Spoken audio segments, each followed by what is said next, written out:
Good evening viewers and a warm welcome on Media Scan, your weekend dose of media perspectives, its stories and controversies. With politics on the boil in North, South and East India, hectic parleys on vaccines and farmers laying siege in NCR, this was another high voltage news week. So let's see what made news.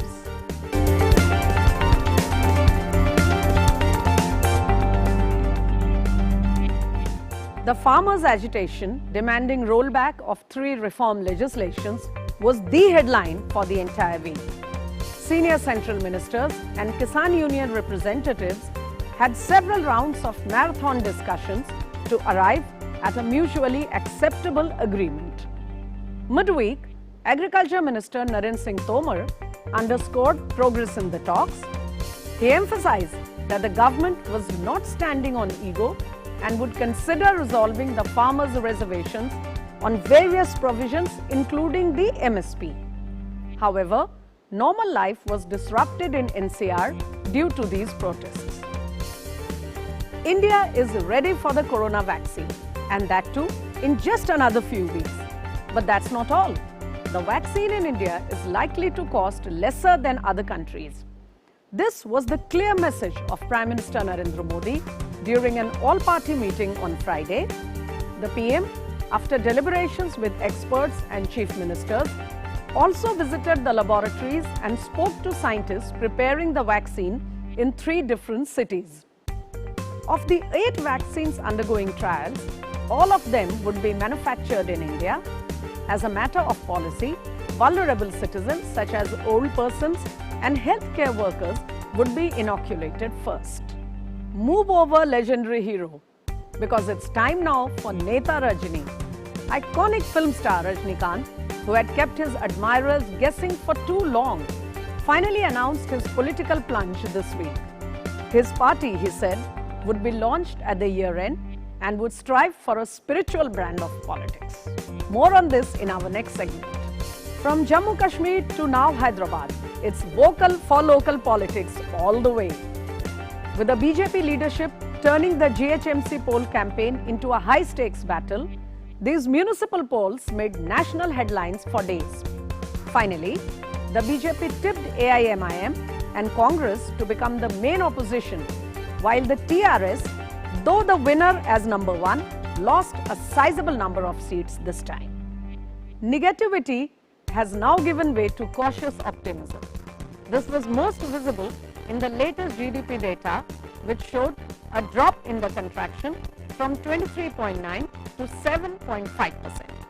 Economists are saying that they witness a V-shaped employment data, which means rising up after the dip. In fact, experts are already commenting that Indian economy has scaled 95% of the pre-pandemic situation. So those were some of the top headlines through the week, and to discuss a couple of the high voltage issues, I have here with me 2 very senior journalists. Let me first introduce my guests to you. I have with me Siddharth Zarabi, a well-known face on television, a digital, print and electronic journalist, political commentator and well-versed in political economy. Welcome, Mr. Zarabi. Thank you very much. I also have with me in my panel Shekhar Iyer, a popular face on Doordarshan. You have been hearing him on our shows earlier. Shekhar has special expertise in observing the political developments both at the national as well as on the regional politics spectrum. He has also been heading several newsrooms and so can give us a good perspective on the kind of sensitive developments we are going to discuss today. Welcome both of you, gentlemen. Thank you. For most of the week, the national media space was dominated by the farmers' agitation. While senior ministers and Kisan Netas were engaged in marathon dialogues, the electronic media panned out several related and many not so related stories, from concerns raised by the farmers to visuals of cooking, singing, playing and so many Twitter spats.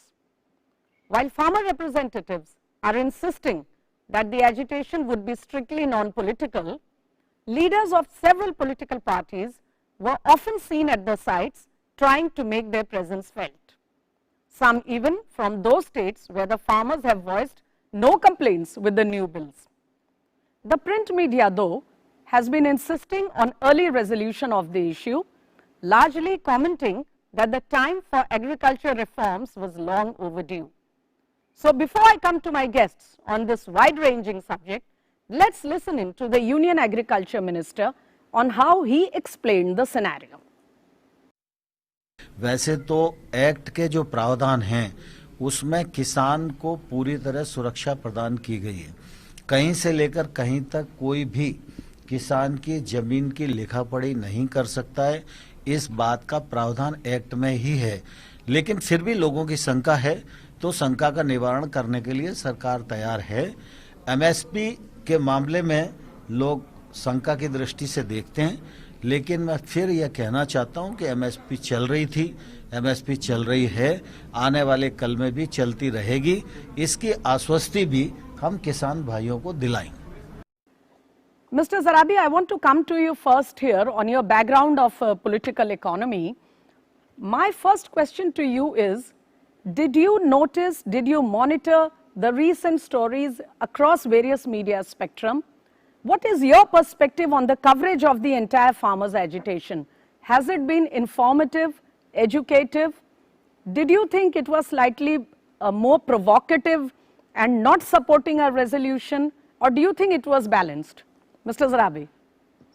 Well, I think primarily as far as the coverage is concerned, it reflected the ground level concerns.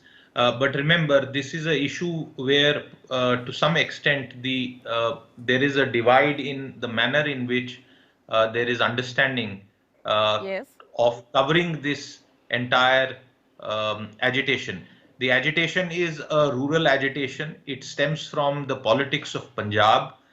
There are other factors that have crept into this agitation, just like happens elsewhere, and that perhaps initially was difficult to fathom for city-based coverage. And obviously there is some element of being under siege.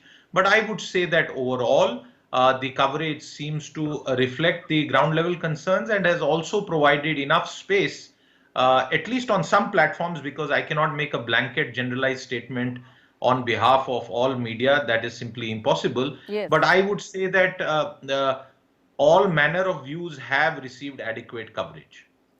I want to bring in Shekhar Iyer here. Mr. Iyer, you must have been reading the commentaries in the newspapers lately.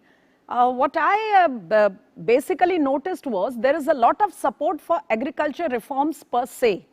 But at the same time, the commentators, if you read the editorials or some of the well-known experts on agriculture economy, they are calling for an early resolution of this situation, but they do not exactly offer a solution, even though they are insisting that reforms are overdue.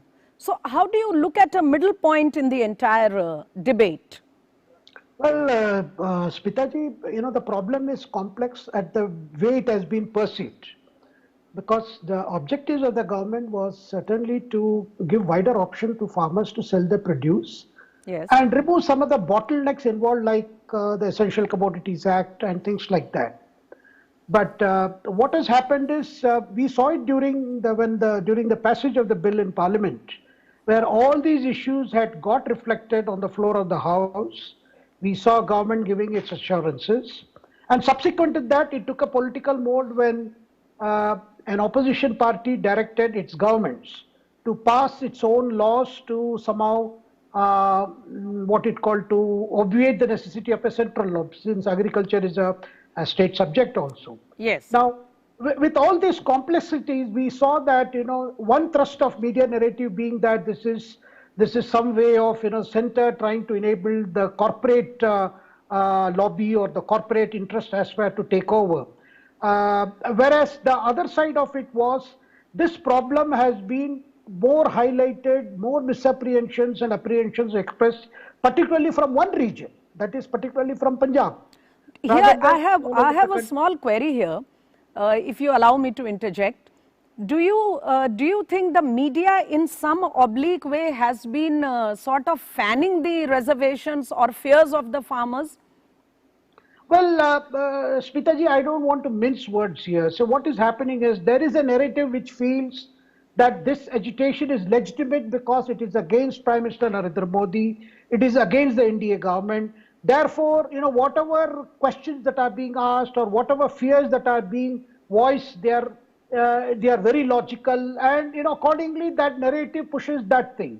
Whereas the issue is very complex, because why would the Prime Minister Narendra Modi would want to do something against the farmers? Because this is a basic question. Because some of the narrative even question the very intentions of the government. Let me put a cross question here, Mr. Iyer. And I want to come to bring in Mr. Zarabi here, because this has become really interesting. Mr. Zarabi, it's as Shekhar just pointed out, why would the Prime Minister want to create hurdles in the field of agriculture for farmers? However, on that same criteria or on the same logic, why would the Chief Minister of any state, Punjab, Haryana or any other state, want to create issues for their own farmers? That is true.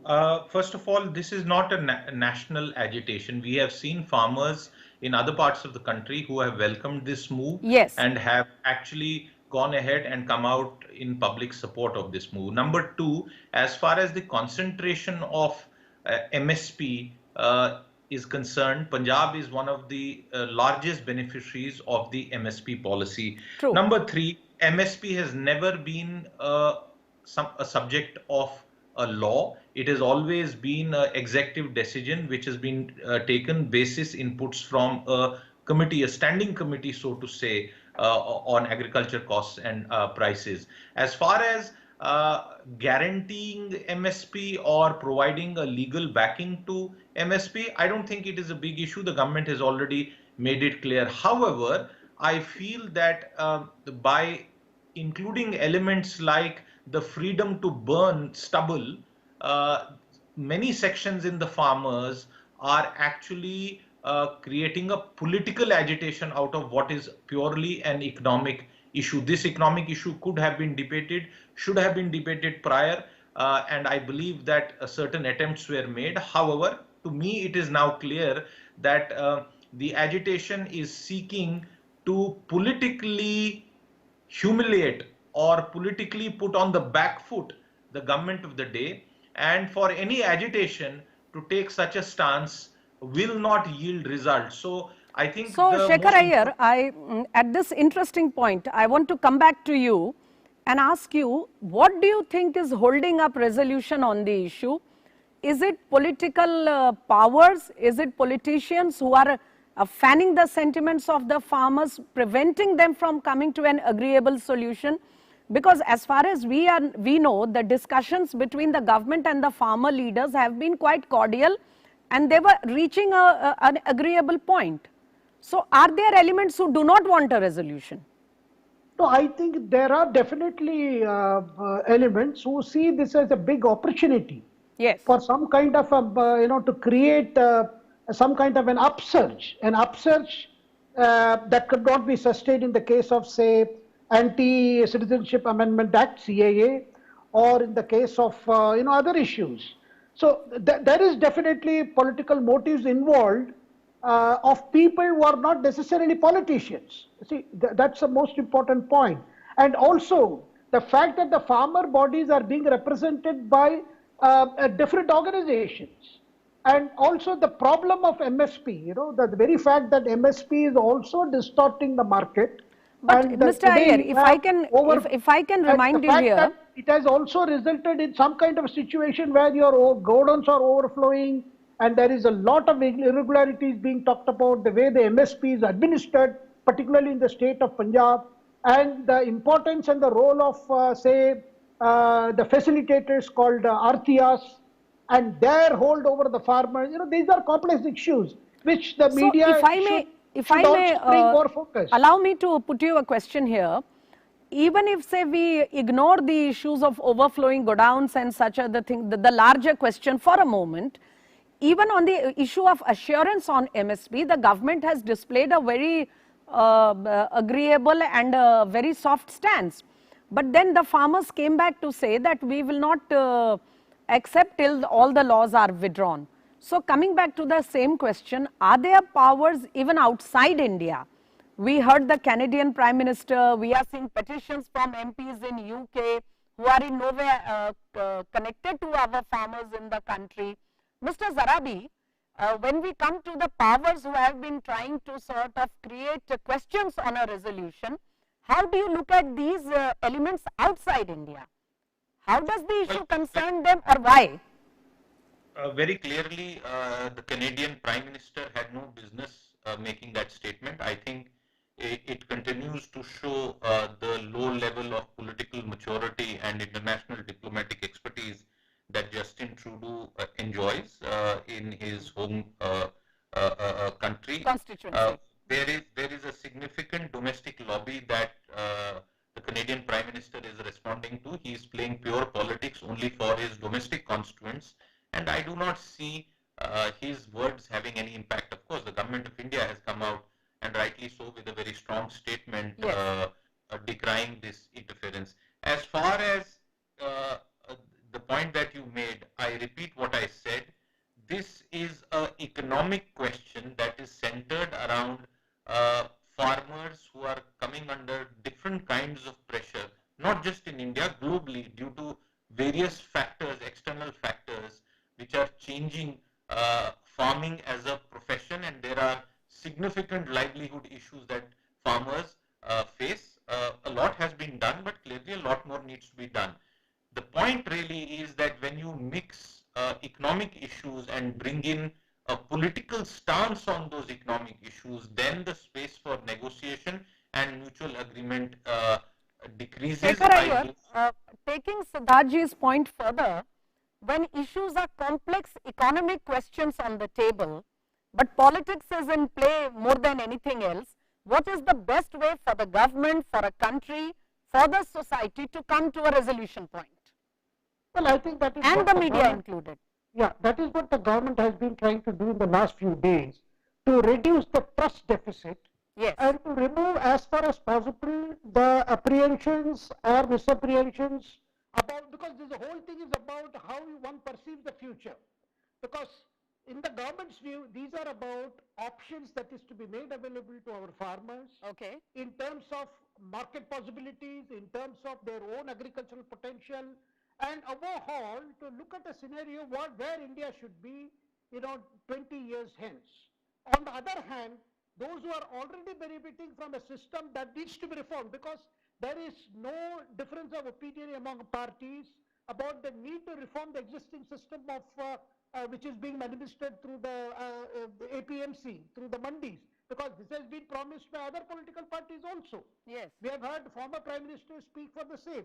Now, the whole question is about how do you deal with fears associated with future, because fear, I always believe, is rather, fear is an acronym for false evidences appearing as real. So there are a lot of fear, because who are benefited from this, particularly from one state. See, MSP is not being enjoyed. Let me allow you to interrupt. Allow me to interrupt you here, Mr. Iyer, because I must move on to the next topic of discussion. As Shekhar Iyer has just mentioned, whether it is issues of political economy or any other issues which concern the future of the country, of peoples, it is always a question of trust which helps us to move forward. On that note, let me move on to the next and a very interesting subject which we saw developing over the week. As we know, friends, we've just got over the Bihar elections, and the next round of assembly elections, which are due in 5 other states, will be early next year, which means the West Bengal and Tamil Nadu polls are still a few months away. But there was already a lot of churning in the politics of these states. Iconic star Rajnikant has finally ended the suspense and announced to the joy of his admirers his mega entry by launching a political party in about a few weeks.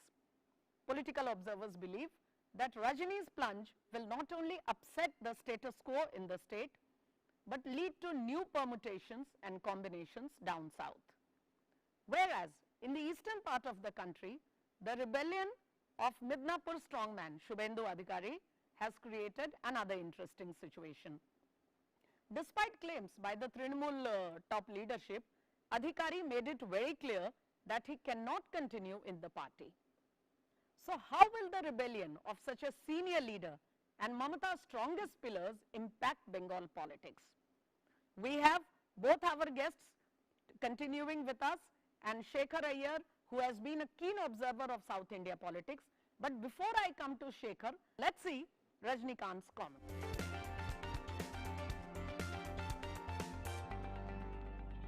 So while politics continues full scale in both the states, I want to come to Shekhar Iyer first. Mr. Iyer, you are a keen observer of South India's political developments. This finally, after a long wait, this political plunge by Rajnikant, how much of a disturbing factor do you think it might be? Rather, it is a disruptive factor because, there is always 10 to 15% votes in Tamil Nadu, which does not belong to DMK or the ADMK, because these are the two major Dravidian parties in Tamil Nadu. So it's a completely new situation, and a churning has been taking place in terms of the kind of choices available to the voters of Tamil Nadu. They have seen DMK rule earlier, they have just seen the ADMK rule, and after the demise of both Jayalalitha and Karunanidhi, Yes. Tamil Nadu has been ripe for a third choice. And that third choice has seen number of youngsters particularly looking up to Rajinikanth to make his foray, because it was 3 years ago that Rajinikanth said that there is something wrong with the system in Tamil Nadu that needs to be changed, good governance has to be brought, and a lot of things that a government should enable the people to do should be done. So he was some kind of a pro-changer. But in the last 3 years, he said a very interesting word while addressing the media and his supporters at large about a spiritual bent of politics, or if I may say spiritual brand of politics. What exactly do you think he was trying to say? And does it give you some idea which way of the political side he may be hinting at? No, well, what he means is essentially, because we have had so far the so-called agnostic approach of the What exactly do you particularly think he was trying political to party say? like the DMK, And does it give you some? which says that its brand of secularism is rather being nicer to some religions and being harsher on a major religion. Now, but that has also seen some groups which are inimical to a major religion to always constantly, run down its beliefs, run down its faiths, make a mockery through various videos and, YouTube spots. So that has been, for a long been a kind of an attitude of tolerance. So that Which has you are resulted- hinting at a segment of the population which must have been hurt by this brand of politics being Not- practiced not so a far. segment. A majority of people are very Yes. upset that when you are trying to question what you consider to be blind faiths, why are you restricting to one particular religion? Yes. Rather, the feeling is, let us not make a mockery of religion, because okay, one should be against superstitions and other practices which are not conducive to the functioning of the modern society. But what has happened is, for a long, this Hinduism has been, there has been a kind of a punching bag for some parties whose politics is, mainly depends on so-called, social justice movement. I'll come back to you on that. I'll come back on that. Siddharth Zarabi, I want to bring in your views here and perspective. This running down of people who are basically Indians are very faithful and God-fearing kind of citizens, but this brand of a very limited secularism that we have been seeing for decades, we are seeing its reflection in Tamil Nadu now, just as Shekhar Iyer said. Do you see this happening in other parts of the country? I'll come to you on West Bengal, but before that, just a remark.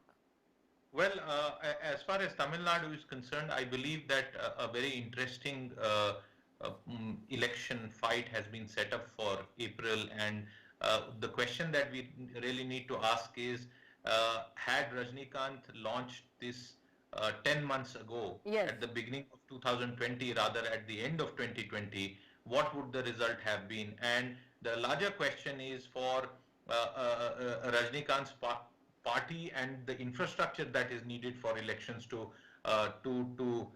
get developed, but very clearly the space as far as the political debate in Tamil Nadu is concerned is going to change, and I believe that the unquestioned dominance of ideology that ran down Hinduism and practices in Tamil Nadu is now going to get increasingly questioned in the state of Tamil Nadu. That enriches the politics of the state. Many people would like only one kind of view to prevail, but Rajnikant has a view, and there are millions of supporters who believe in him, and I believe a very interesting stage has been set in Tamil Nadu. Remember, Tamil Nadu politics now in politics, I mean, any addition to options is always a welcome change for the people. My addition here is, when you come to issues of change in the political direction, how do you see any, if at all, change coming in West Bengal? This is with reference to Shubhendu's recent utterances, activities. Very clearly, the Trinamool citadel is now being attacked by the BJP, and the BJP's electoral might, its understanding of the different undercurrents in West Bengal, and its ability to now increasingly put up a very vocal and strident voice against Mamta is visible for all voters in Bengal to see. If you look at the electoral success and contrast that with the decibel level of the BJP campaign, you will realize that the election fighting machinery is doing extremely well, and we saw that technique, so to say, deliver good results in the Greater Hyderabad Municipal Corporation election. I'll just bring in Shekhar Iyer here, because I have completely run out of time. So just a concluding remark from Mr. Iyer.